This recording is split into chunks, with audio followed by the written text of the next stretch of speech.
자, 오늘 성막 이제 개론 들어가는데요. 베드로전서 2장 9절에 나오는 말씀인데 이 구절을 가지고 2장 9절을 가지고 성막학교를 열겠습니다. 베드로전서 2장 9절 한번 찾아보죠. 자, 시작. 그러나 너희는 택하신 족속이요 왕같은 제사장들이요 거룩한 나라요 그의 소유가 된 백성이니 이는 너희를 어두운 데서 불러내어 그의 기이한 빛에 들어가게 하신 이의 아름다운 덕을 선포하게 하려 하심이라. 아멘. 개역 개정엔 선포로 돼 있습니까?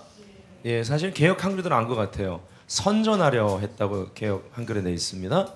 예, 선포도 좋지만 선전이 더 여기에 더 효과적인 문 것 같아요. 왜냐하면 우리가 세상에 나가서 이게 빛이신 예수님, 예수 그리스도를 이렇게 선전하는 홍보대사죠. 그것을 이미 위임받은, 예수 믿을 때 중생할 때 위임받은 사람들입니다. 그리고 우리를 가리켜서 거기 중요한 구절 때문에 그래요. 왕 같은 제사장이다 이렇게 말합니다. 그냥 제사장이 아니고요. 제사장은 하나님과의 그러한 관계에 있어서 이렇게 중개자 역할을 하거나 또 하나님과의 그 사람과의 관계의 중간에 서 있는 그러한 사람들이 바로 제사장입니다. 그래서 우리가 이 화목하게 하는 직책을 받은, 그리스도의 사랑이 강권하심으로 예수를 믿고 화목하게 하는 직책을 받은 그리스도의 대사라고 바울이 얘기하죠. 근데 제사장 앞에 왕 같은, 그래서 왕 플러스 제사장이다라는 거예요. 그래서 성막을 그냥 공부하는 것이 아니라 지금의 시대에 대해서 알아야 됩니다. 늘 제가 여러분에게 드리는 그 비전의 말이죠. 왕의 사역입니다. 이거를 비레몬 박사님은 성도운동이라고 그랬어요. 바로 일터 사역이라는 개념입니다. 일터에 이제 성도들이 하나님의 사역자로 일어날 때가 된 것입니다. 지금 일어나고 있죠. 일터 사역자, 그리고 그들의 일터는 일터 교회 역할을 하는 것이 됩니다. 그래서 비즈니스맨들은 특별히 기도를 많이 해주셔야 돼요. 왜요? 일반 직장보다는 비즈니스맨, 즉 오너가 됐을 때 그 회사를 혹은 그 비즈니스 영역을 일터 교회로 만들 수 있는 그러한 권위가 그들에게 있기 때문입니다. 그 외에도 우리 비전 가운데 있는 대로 7 영역, 사회의 각 영역의 변화를 위해서 여러분이 부름받은 위치에서 내가 왕의 사역을 해야 되는 거예요. 아멘. 예. 앞으로 목회자보다 성도들에게 더 많은 은사들이 부어질 거예요.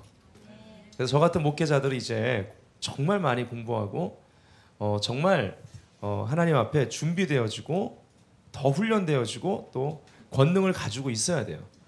그래야지 훈련시켜서 내보내죠. 목사가 이제 성도들한테 꿀리는 시대가 이미 도래한 것입니다. 성도들이 밖에 외부에 나가서 뭐 책 같은 거 보든 인터넷 강의로든 얼마든지 뛰어난 메시지들을 듣고 많이 알게 되는 거죠.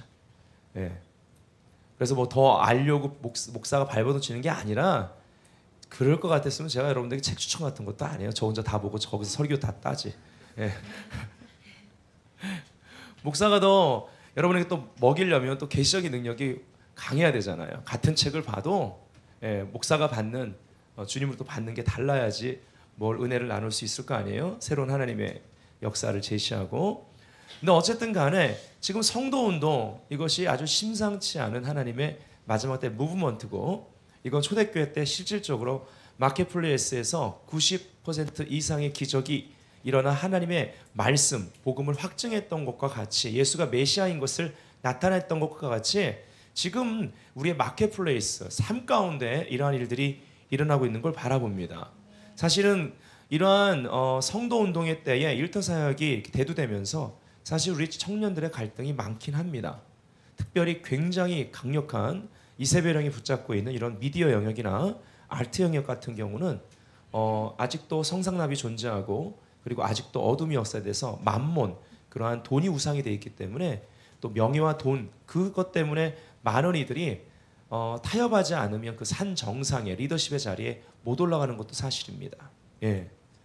그래서 이러한 7 영역을 놓고, 이 변화를 놓고 기도할 때, 왕의 사역을 놓고 기도할 때 굉장히 많은 기도가 필요하고, 그리고 사회의 변화가 필요합니다. 사실은 기성세대가 이 길을 열어주지 못한 거라고 봐요. 그 영역에 선두 혹은 그 정상에 있는 역량에 있는 리더들 중에 교회 다니는 사람, 믿는 자들이 없을까요? 그렇지 않습니다. 등록된 교인으로서 어느 교회를 다니든 간에 본인이 종교가 기독교라고 하는 사람들은 많으나 본인들도 다 타협하고 있기 때문에 말할 수가 없고, 심지어는 자기네들이 그렇게 타협하는 것을 합리화시키고 아랫사람들에게 나도 이래라고 말하면서 그들까지도 타락시키는 죄악의 통로가 되는 리더들은 얼마든지 있습니다. 그러니까 일터사역에 대한 이런 문제점도 있어요. 그러나 이제 이것을 다시 회복하는 새로운 세대가 일어나고 있다고 저는 믿습니다. 그래서 그들은 혁명의 세대라고 저는 믿습니다. 앞으로의 왕의 사역은 호락호락하진 않습니다. 그러나 싸워내야 됩니다. 아멘. 그래서 이러한 일터의 일꾼들, 왕의 사역, 세상에서 빛을 발하는 자들이 있습니다. 그리고 또 제사장과 같이 이런 레위 지파 운동이 지금 있는데, 또 이것을 비레오 목사님이 신부 운동이라고 그랬는데요. 신부 운동, 마지막 때 주님 오실 길을 준비하는 하나님께 구별된 예배자 중보자들이 나오면서 최근에는 예배 선교사, 중보 선교사라는 그러한 타이틀까지 붙고 있습니다. 네. 근데 어쨌든 간에 그럼 우리 모두가 왕에 해당하는 그러한 부르심이 더 강한 사람이 있고 제사장에 대한 부르심이 더 강한 사람이 있습니다. 그러나 어쨌든 그게 누구가 됐던 간에 다 왕 같은 제사장의 역할을 해야 되는 것입니다. 아멘. 왕의 사역을 하는 사람도 제사장적인 부분이 분명하게 있어야 된단 말이에요. 일터에서 하나님과의 그런 관계가 깊어야만 승리할 수 있기 때문입니다. 그래서 모든 성도가 이제는 이러한 왕 같은 제사장으로 일어나고 있습니다. 자기가 처한 그 모든 장소에서 그러한 사람들에게 이것이 마지막 때 무르익고 성숙하게 역사될 때 모든 육체가 주님의 영광을 본다라는 그러한 주님의 말씀이 예언이 성취될 것입니다. 그래서 주님 뭘 하기 원하시냐면 모든 도시가 하나님의 거처가 되길 원하시는 거예요. 이거는 에스겔 마지막도 여호와 샴마라는 하나님의 거처, 하나님이 여기 계시다라는 도시의 이름으로 끝마치고요. 예언되어 있는 것입니다. 그리고 특별히 오늘 이제 성막 공부랑 연결시킬 때는 스가랴서의 마지막 부분이 어떻게 끝나냐면 하나님이 이제 그 전장에 마지막 그 전장에 그 정결케 하는 셈으로 정결케 하고 우상 숭배를 끊고 모든 그런 귀신을 숭배하는 자들을 끊어낸다고, 예, 악한 영들을 끊어낸다고 말한 다음에 그 다음 마지막 스가랴 마지막 장에는 말방울에 이르기까지 홀리 투 더 롤드, 그리고 이러한 하나님의 집에서 쓰였던 제단에서 쓰였던 그러한 주발들 그리고 그 솥그릇 같은 것들이 그 성구로 구별됐던 것들이 일반 모든 그런 물건들이 다 그렇게 될 것이고 그 다음에 말방울까지 홀리 투 더 롤드 여호와께 성결이라고 찍혀 있을 것이라고. 여호와께 성결이라는 것은 우리가 이제 이 과정에서 배우는 거예요. 이 대제사장의 금패, 이 금띠에만 새겨진 것입니다. 여호와께 성결이라는 말, 스스로 계신 자 여호와. 사실 우리가 여호와라는 단어가 우리는 익숙하지만 유대인들에게 특별히 구약시대 사람들에게 여호와라는 이름은 너무너무나 신성한 이름이고, 예, 그 단어를 한 번 쓰는 데 있어서 그들은 정말 붓을 몇 번씩 빨고 썼다고 그래요. 예, 그 정도로 이 이름이 어미한 이름이었습니다. 근데 여호와께 성결이라는 Holy to the Lord 또는 Holiness to the Lord. 그래서 저희 교회 저 앞에 영어로 Holiness라는 단어를 쓴 것입니다. Holiness가 그만큼 중요한 거예요. 그래서 여호와께 성결이라는 것이 일반 말방울이니까 뭐 여기 지금 우리 지금 학교에 지금 차가 주차되어 있는데 그 모든 차들 작은 차든 큰 차든 다 차에 찍혀 있는 거예요. 여호와께 성결이라고. 지나가는 모든 차에 그것이 있는 거예요. 그렇게 보면 돼요. 즉 우리의 일상생활 모든 것이 여호와께 성결됐다. 즉 성막에서나 볼 수 있는 그러한 기구 성구들이 우리의 모든 도시가 구별돼서 그분의 거처가 됨으로 말미암아 모든 게 다 구별된, 구약의 이 성구를 관유로 발랐던 것처럼 다 하나님께 쓰임 받는, 예, 사람은 물론 구별되고 그리고 모든 일상생활에 Holy to the Lord 이것이 찍힌 것을 보게 될 것이라는 예언인 걸 볼 수 있습니다. 결국 성막을 공부하는 데 있어서 가장 중요한 우리의 초점은 마지막 때 성도운동과 신부운동이 펼쳐지는 이러한 때에 우리가 믿는 자들로서 왕 같은 제사장으로서 바르게 기능함으로 말미암아 우리가 가는 모든 자리, 우리의 인생의 모든 계절에 그 영역 또 그러한 주변에 영향력 끼치는 사람들에게 왕 같은 제사장으로서 예수 그리스도를 알릴 뿐만 아니라 그 바운더리가 하나님의 거처가 될 수 있도록 하나님의 영광을 운반하는 자들로 준비되어야 된다는 거예요. 아멘. 그래서 어디에서 무엇을 하든 하나님의 거처가 되게. 다윗이 들판에 있을 때 하나님의 거처였고 들판이. 그가 왕이 됐을 때, 그가 어떠한 자리에 섰을 때 그 영향력 범위가 다 하나님의 거처가 됐던 게 다윗이잖아요. 아멘. 다니엘이 어떠한 위치에 있었던 간에 그가 그 위치에 딱 서면 그 위치에서 영향력을 나타낼 수 있는 그 영역 가운데 하나님의 음성 계시의 통로가 다니엘이 됐잖아요. 아멘. 그거예요. 에스더 같이 이 때를 위함이 아니니까 했던 것처럼 하나님의 또 때, 그 때를 위해 또 준비된 사람, 하나님의 거처를 예비하기 위해서. 이것이 성막 공부 안에 다 들어가는 메시지라는 것입니다. 아멘. 자, 이제 큰 그림을 그렸고요. 이제 성막 개론을 들어가죠. 하나님이 거하시는 처소입니다. 성막은 출애굽기 25장 8절 읽어볼까요? 킹제임스 버전입니다. 시작. 내가 그들 가운데 거하도록 그들이 나를 위해 성소를 만들게 하라. 아멘. 내가 중요하죠. 내가 여호와 하나님이 그들 가운데, 제 가운데 있는 우리들인데 그들 가운데, 자, 여기 줄칠 것이 거하도록이라는 단어죠. 거하도록. 그리고 더 놀라운 특권은 그들이 나를 위해 성소를 만들게 하라. 단어 하나하나가 너무 중요합니다. 성막, 바로 하나님이 거하시는 처소입니다. 여기 성소는 특별한 곳, 거룩한 곳을 얘기하죠. 자, 1번, 하나님께서는 우리와 함께 거하기를 원하신다. 하나님이 뭐 하신다고요? 원하세요. 거하기 원하신답니다. 예, 이것이 중요합니다. 그분이 원하신 거예요. 그래서 이 땅 가운데 이러한 헤비테이션의 영광이라고 부르는데, 헤비테이션, 거주하심의 영광, 이것이 보통 이스라엘 백성 가운데는 쉐카이나 영광이라는 것으로 나타났습니다. 쉐카이나 자체가 영광이라는 단어인데, 근데 이제 보통 이렇게 얘기할 때는 쉐카이나 영광이라고 우리가 표현하죠. 그래서 그분 자신의 쉐카이나 이렇게 부르는데, 그 영광을 우리 가운데 머물도록 하려는 갈망이 하나님께 있었습니다.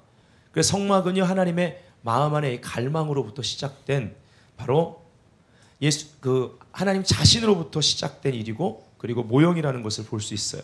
그래서 하나님 마음 안에서 시작된 것이잖아요. 하나님으로부터 시작된 바로 신비입니다.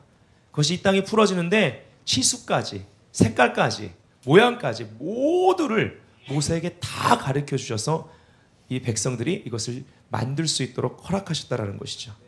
놀랍지 않습니까? 그래서 성막에 대한 책들을 이렇게 보면 어떤 책은 제목이 황금의 집이에요.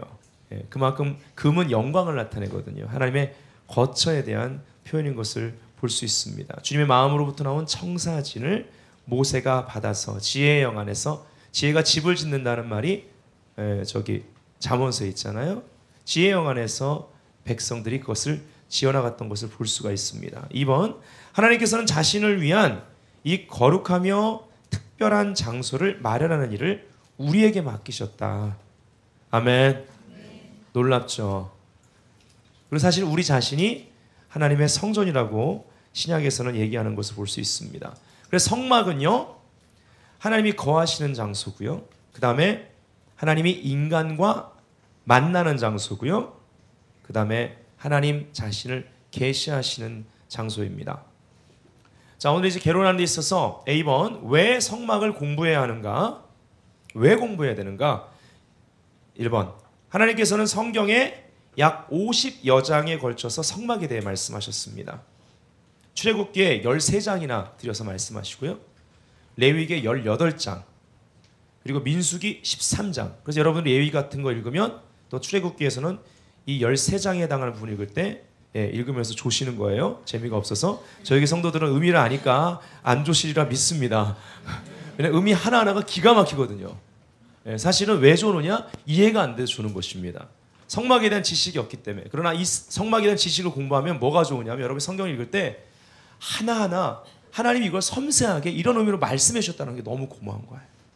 그 우주의 창조주가 당신의 그러한 집을 이 땅에 짓는 데 있어서 모든 치수와 모든 그런 색깔들, 모양들을 다 말씀해 주셨고, 이것들이 다 의미가 있더라는 것입니다. 아멘. 그다음 민수기는 13장에 걸쳐서, 신명기는 2장에 걸쳐서, 히브리서에 신약 가운데 가장 구약의 메시지가 많이 들어간 히브리서의 4장에 걸쳐서 얘기하고 있는 것을 봅니다. 자, 이렇게 50여 장에 걸쳐서, 이 말은 뭐예요? 비중이 크죠. 그만큼 중요하다는 얘기입니다. 그리고 하나님이 하실 말씀이 많다는 얘기죠. 중요하고 하실 말씀이 많은데 이 모든 것이 바로 예수 그리스도에 대해서 주님 말씀하시기 원해서 구약 한복판에 성막이라는 것을 세우라고 하신 것입니다. 아멘. 자, 2번 성막은요, 예수 그리스도의 모형입니다. 또 교회의 원형입니다. 히브리서 10장 19절부터 20절 읽을까요? 시작. 그러므로 형제들아 우리가 예수의 피를 힘입어 성소에 들어갈 담력을 얻었나니 그 길은 우리를 위하여 휘장 가운데로 열어놓으신 새로운 살 길이요 휘장은 곧 그의 육체니라. 아멘. 예, 휘장이 주님의 육체래요. 십자가에 죽으셨죠. 그때 휘장이 위에서 아래로 찢어졌다고 그럽니다. 나중에 또 휘장만 우리가 한 챕터를 공부하는데요. 이 휘장이요 얼마나 두껍냐면 이 손가락 있잖아요. 손가락 4개를 합친 두께래요. 사람은 찢을 수가 없어요. 위에서 아래로 찢어졌어요. 그리고 휘장은 분명히 예수님의 몸이라고 성경은 얘기하는 걸 봅니다. 그렇게 찢어 바로 휘장을 지나 예수의 피를 힘입어, 그분의 몸이 찢어진 그 피를 힘입어서 성소로 들어갈 담력을 얻었다고 얘기합니다. 그래서 성막의 이제 구조를 우리가 공부하고 드려지는 그러한 제사 의식을 보면 다 예수 그리스도에 대해서 말하고 있습니다. 다 보혈의 흔적을 우리가 볼 수 있어요. 그래서 어떤 분은 그렇게 얘기했습니다. 성막을 짜면 보혈이 나온다. 그 정도로 예수 그리스도의 피의 흔적으로 가득한 것입니다. 자, 3번 한번 읽어볼까요? 시작. 성막은 하나님 만나러 가는 약도이며 죄인들이 거룩하신 하나님의 임재 가운데 나아갈 수 있도록 설계되었다. 아멘. 주님의 은혜죠. 아멘. 죄인들이 거룩하신 하나님 임재 가운데 나아갈 수 있도록 설계됐어요. 하나님 만나러 가는 약도. 자, 4번 읽죠. 시작. 성막과 이스라엘의 관계를 통해 이스라엘의 미래에 대한 예언적 통찰력을 얻을 수 있다. 마지막 때 이스라엘은 굉장히 중요합니다. 예, 하나님의 음성을 듣는 양의 나라는 이스라엘과 친구가 될 것이고, 반항하는 염소의 나라, 원수 마귀를 따라가는 원수의 나라는 이스라엘을 대적할 것입니다. 여러분이 하나님께 속한 나라가, 물론 그 나라에도 하나님께 속한 그러한 양과 같은 하나님의 성도들이 있어요. 그러나 나라적으로 볼 때 앞으로 나라도 한 인격과 같이 양의 나라는 염소의 나라냐가 딱 갈려요. 어떻게 알 수 있냐면 분별하는 것 중에 굉장히 중요한 척도가 이스라엘과 어떤 관계를 맺느냐에 따라 그 나라가 양의 나라인지 염소의 나라인지 분별할 수 있게 된다는 것입니다. 근데 성막을 공부하는 데 있어 이스라엘의 미래를 대한 예언적인 통찰력을 얻을 수 있습니다. 이 부분은 이렇게 깊게 다루진 않겠습니다. 그냥 이렇게 짚고 넘어가는 거예요. 왜냐하면 여러분이 성막을 공부하면서 제사의식을 제사 하나하나, 그리고 여호와의 절기들을 볼 때 이것이 쫙 펼쳐놓으면 마지막 때 이제 그러한 천년왕국에 이르기까지 주님이 재림하시고 천년왕국 역사되는 그것까지 쫙 계시적으로 풀 수가 있어요. 근데 저희가 그것까지 다 지금 공부할 수는 없습니다. 자, 거기 밑에 있는 글을 좀 읽어보죠. 시작. 구약에서 하나님께서는 이스라엘을 선민으로 선택하여 구별하셨고 자신의 임재를 위한 장소를 예비하는 방법을 알려주셨으며 유대인들은 이를 따랐고 그들은 지속적으로 하나님의 임재를 경험할 수 있었다. 아멘. 그래서 예수 그리스도의 죽으심에 대한 그러한 모형이었습니다. 하나님의 구원 계획이 이 성막 안에 있었어요. 유대인들이 이걸 지었죠. 우리들에게 이렇게 오랜 시간 동안 데몬스트레이션 시범을 보여준 거예요. 유대인들한테 참 사실 고마워해야 됩니다. 네. 근데 정작 그들 중에는 극소수를 제외하고 이 사실을 모르고 있는 것이 참 슬픈 일이죠. 아니, 그 예수 그리스도가 왔을 때 예수 그리스도에 대한 모형인데 하나님 구원 계획이었는데 그들이 그 예수 그리스도 십자가에 못 박았다라는 슬픈 그러한 이야기를 우리가 알고 있습니다. 1500년 동안 죄사함을 연습했습니다. 하나님 만나러 가면서 성막에서 500년 했고요. 또 솔로몬 성전에서 1000년 동안 제사의식을 지냈습니다. 그래서 오늘날 신약의 관점으로 볼 때는 보혈이 얼마나 능력이 있는지를, 또 십자가의 역사가 얼마나 큰 것인지를, 그 은혜를 우리가 알 수 있도록 이들이 계속 연습해 준 거예요. 예. 그리고 실적으로 이들이 예수 그리스도에 대한 그림자인 이 성막의 모형을 따라 제사의식을 드리고 또 그러한 성막의 임하신 임재 중심으로 이들이 살아갈 때에 하나님은 그들에게 지속적으로 임재의 경험을 주셨던 것이 맞습니다. 초자연적인 경험들이 많았죠. 구름 기둥과 불 기둥이 실제 눈에 보이는 쉐카이나 영광으로 있었습니다. 그리고 여러분 구약의 역사를 보면 천사들이 신방했습니다. 예언도 있었고 그리고 신유도 있었고 축사, 어둠이 떠나는 것도 그들은 경험했습니다. 그렇죠? 우리가 성막을 공부할 때 성막, 하나님의 거처로 준비되어지고 예수 그리스도를 중심으로 우리가 살게 되면요, 우리 삶 가운데도 이러한 초자연적인 역사가 일어날 것입니다. 이들이 예수 그리스도의 그림자에 해당하는 성막 그 모형에 따라서 성막의 그러한 의식에 따라서 그것을 중심으로 살았을 때 하나님이 그러한 놀라운 초자연적인 임재와 그러한 역사를 허락하셨다면 오늘날 신약의 백성들은 더 해야 되는 것이죠. 아멘. 예. 그리고 또 지금 이제 랍비 전통에 따른 유대교가 아니라 예수 그리스도 안에서 이렇게 성경적인 유대교의 뿌리를 발견한 메시아닉주 목사님들이 많이 나타나고 있습니다. 또 메시아닉 크리스천들. 그중에 우리가 잘 아는 목사님들이 베니 목사님이 메시아닉 목사님이에요. 유대인이십니다. 여러분 폴일버도 유대인이에요. 폴일버 찬양 우리 많이 부르죠? 바루가바 베셈 아도나이. 이번에 저희 음반에 들어간 샬롬 샬롬 예루살렘. 예. 이 폴일버 목사는 유대인들 이제 이 주님께 예수를 메시아라 시인하고 돌아오는 그 사역에 자기의 모든 찬양강림의 사역을 올인하신 분입니다. 근데 폴일버 목사님도 굉장히 많은 기적과 초자연적인 역사를 많이 경험하신 분이에요. 그래서 또 얼마 전에 왔다 가신 또 칼 목사님도 이러한 부류의 목사님이십니다. 그래서 이분들의 사역 가운데 특별히 기사와 표적이 지금 말한 두 분 말할 것 없이 굉장히 기사와 표적이 많이 일어납니다. 그리고 이분들은 하나님의 말씀 토라라고 그러죠. 토라, 즉 하나님의 말씀이 이들에게 정말 우리가 보는 것보다 읽는 것보다 히브리 말로 읽고 공부했기 때문에 그 말씀이 살아 움직이는 걸 볼 수 있어요. 말씀을 해석하는 게 다릅니다. 그리고 그 말씀을 확증하는 여러 가지 기적과 하나님의 권능, 이런 간증들이 이분들에게 많이 나타나요. 그래서 그리스도를 증거하는 것을 볼 수 있습니다. 지금 메시아닉 교회가 일어나고 있습니다. 물론 여기서 우리가 참고로 알아야 될 것은 우리 역시 영적 이스라엘이라는 거예요. 이것이 우리의 정체성입니다. 메시아닉 운동 가운데 여러분이 참고로 해야 될 것이 있는데 모든 것을 다 받아들이시면 안 됩니다. 원유맨 한세 사람이란 바울의 그 신학은 명확하게 우리가 영적 이스라엘이에요. 예수 믿음은 이방인이 아닌 것입니다. 이스라엘이 된 거예요. 그게 신약적이에요. 근데 메시아닉 운동하시는 분들 중에 그것을 그냥 한세 사람이란 말은 해도 메시아닉 운동 가운데 지금 이러한 이론과 같이 그 예수를 믿으면 이방인이 아니고 영적 이스라엘로 이 한세 사람이 속한다라고 주장하는 메시아닉 목사님들이 있는가 반면, 예. 그러니까 이런 거예요. 이런 분들은 이렇게 말해요. 메시아닉 주이시라고 부르지 말라는 거예요. 메시아닉 유대인이라고 우리들을 부르지 말라고 그래요. 이분들은 그냥 메시아닉, 예, 성도인 거죠. 메시아닉 목사지 메시아닉 유대인이라고 부르지 말라는 거예요. 또 그분도 또 그러한 구분도 또 해야 된다고 이분들은 얘기해요. 근데 이러한 원유맨에 대해서 아직도 그러한 유대인의 선민 사상을 가지고 우린 원 가지고, 예, 이러한 신약의 교회들은 다 개신교들은, 예, 이방인, 구원받은 이방인이다라고 분류하는 분들이 계세요.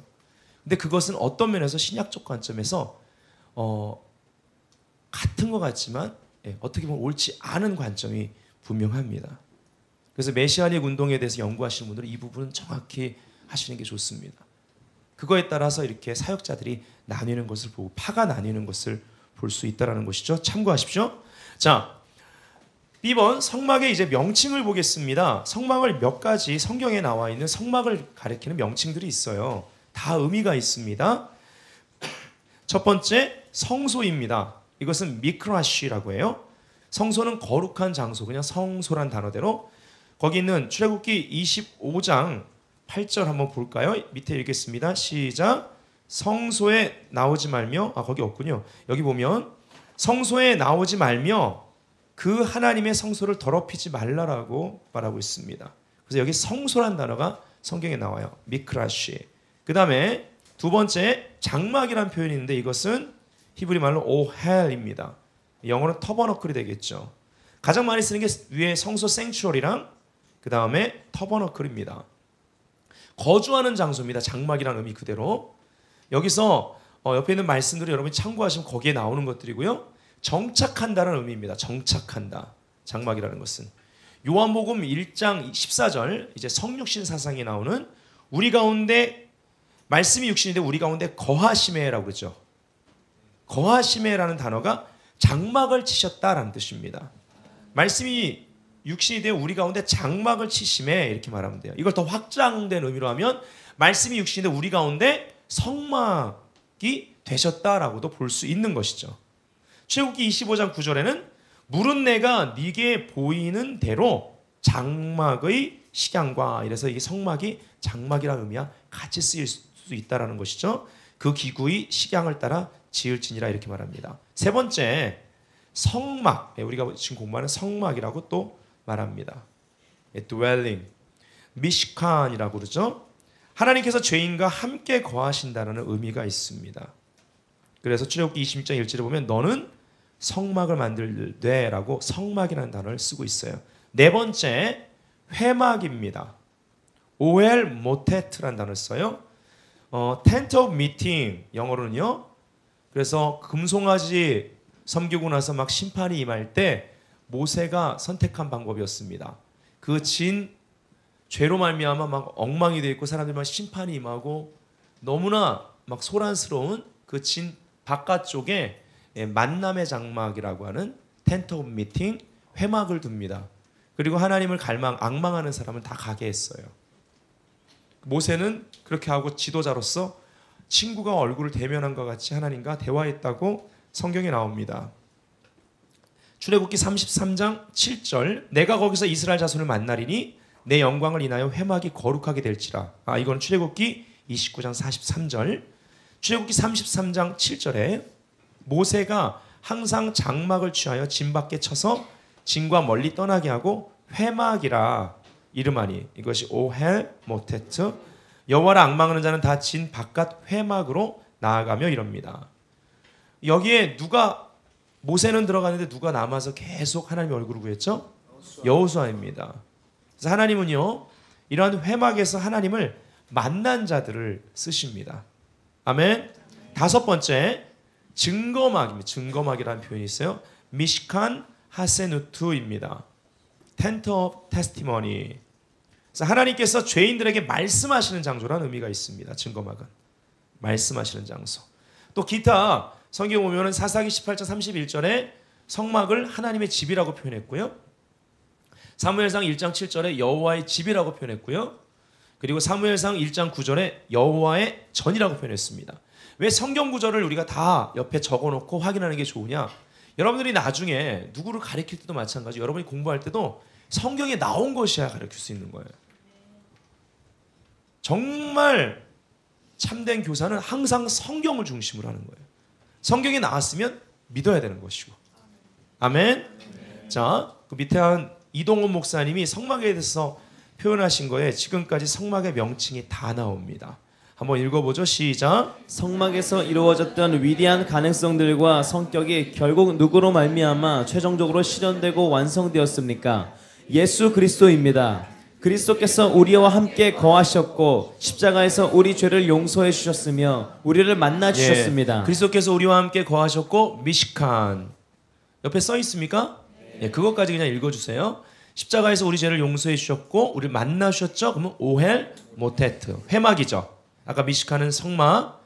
자, 그 다음 읽을게요. 시작. 하나님께서는 예수님을 통해 살아있는 말씀을 주셨습니다. 미시칸 하세누트. 이건 증거막. 그쵸? 그 다음 예수님이야말로 하나님으로서의 신성한 모든 충만을 보유하고 계십니다. 미크라시 성소 거룩한 장소. 나머지 읽겠습니다. 하나님께서는 예수님의 십자가를 믿는 우리를 받아주시며 우리가 정성껏 드리는 제물도 연락해 주십니다. 이 성막은 예수 그리스도의 아름다운 성역과 인격을 유감없이 상세하게 예표하여 제시해 주고 있습니다. 네, 아멘.